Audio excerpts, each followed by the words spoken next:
स्वागत है आपका हमारे चैनल अवर टारगेट शेयर मार्केट में। साथियों, स्टॉक मार्केट में इन्वेस्टर हो या ट्रेडर, उसे मार्केट साइकिल के बारे में अगर पता नहीं है तो ये उसके लिए ना सिर्फ मुश्किलें खड़ी कर देता है बल्कि उसे बर्बाद भी कर सकता है। और ऐसे में फिर हम स्टॉक बाजार को ही दोष देने लग जाते हैं। अरे भाई, स्टॉक मार्केट कोई जिंदा इंसान नहीं है जो गलत कर सकता है किसी के साथ। जिंदा हम है और गलती भी हम ही कर रहे हैं, और फिर इसी गलती की वजह से हम अपना नुकसान भी कर लेते हैं। थोड़ी सी जानकारी अगर हमें मार्केट साइकिल की होती तो हम ऐसी गलती नहीं करते, या फिर यूँ कह लीजिए कि भविष्य में मार्केट क्या करने वाला है हमें पहले से पता होता और उसी हिसाब से हम ट्रेडिंग या इन्वेस्टमेंट की तैयारी करते।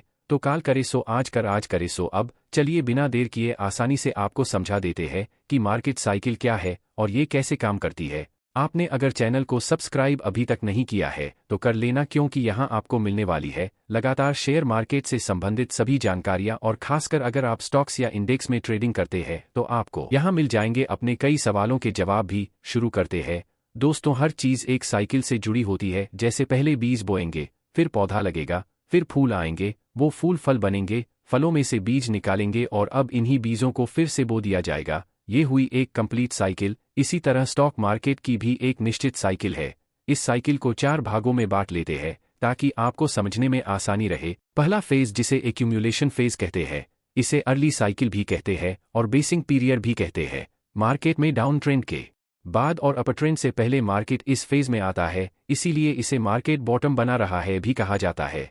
इस फेज बाजार में ट्रेडिंग वॉल्यूम तो होता है, लेकिन बावजूद इसके भाव ना ही नीचे की तरफ जा रहा होता है ना ही ऊपर की तरफ, और एक रेंज में ही चल रहा होता है।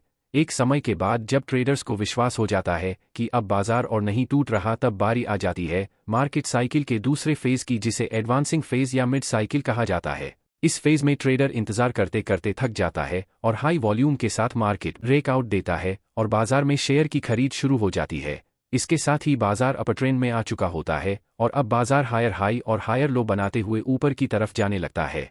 इसके बाद आता है मार्केट साइकिल का तीसरा फेज, जिसे डिस्ट्रीब्यूशन फेज या लेट साइकिल कहते हैं। इस फेज में बाजार या कोई भी स्टॉक अपना ऑल टाइम हाई बना चुका होता है और अब बारी आती है प्रॉफिट बुकिंग की, जिससे बाजार या किसी स्टॉक में बिकवाली शुरू होने लगती है और बाजार जहां है वहीं पर एक रेंज बनाकर फिर से ठहर जाता है। अब यहाँ ठहराव को देखकर धीरे धीरे ट्रेडर्स और इन्वेस्टर्स बिकवाली कर रहे होते हैं, और ठीक इसी समय कुछ ट्रेडर्स बाजार शायद और ऊपर जाए इसी उम्मीद में अब भी खरीद कर रहे होते हैं। इसीलिए बाजार एक दायरे में आ जाता है। अब बारी आती है मार्केट के अंतिम फेज की, जिसे डिक्लाइन फेज या करेक्शन भी कहते हैं। अब इंतजार करने वालों का सब्र टूटता है और हाई वॉल्यूम के साथ मार्केट या कोई स्टॉक गिरना शुरू होता है। यहाँ हाई वॉल्यूम के साथ ब्रेकडाउन होता है और फिर बाजार नीचे की चाल बना लेता है। ऐसे में हमें लोअर लो और लोअर हाई देखने को मिलते हैं। अधिकतर ट्रेडर्स और इन्वेस्टर्स अब प्रॉफिट बुकिंग कर रहे होते हैं और कुछ शार्ट पोजीशन ले रहे होते हैं, तो बाजार लगातार नीचे गिरना शुरू हो जाता है और एक समय बाद ये गिरावट खत्म हो जाती है, क्योंकि जिसको प्रॉफिट बुक करना था वो प्रॉफिट ले चुका होता है। तो फिर से बाजार आ जाता है अपने पहले फेज में, जहां अब एक नया बॉटम बनने लगता है।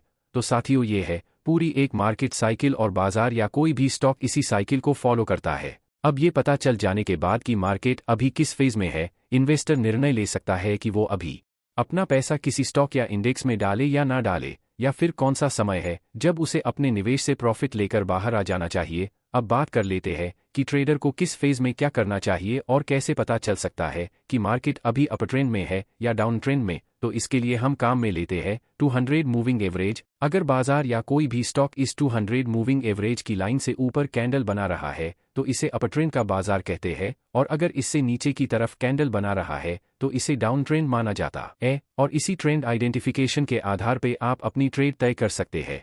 ऐसा करने से आप गलत डायरेक्शन में जाने से बच जाएंगे और आपके लिए मुनाफा कमाना आसान हो जाएगा। और जब बाजार या कोई भी स्टॉक रेंज बाउंड है तब क्या करना है ये भी जान लेते हैं।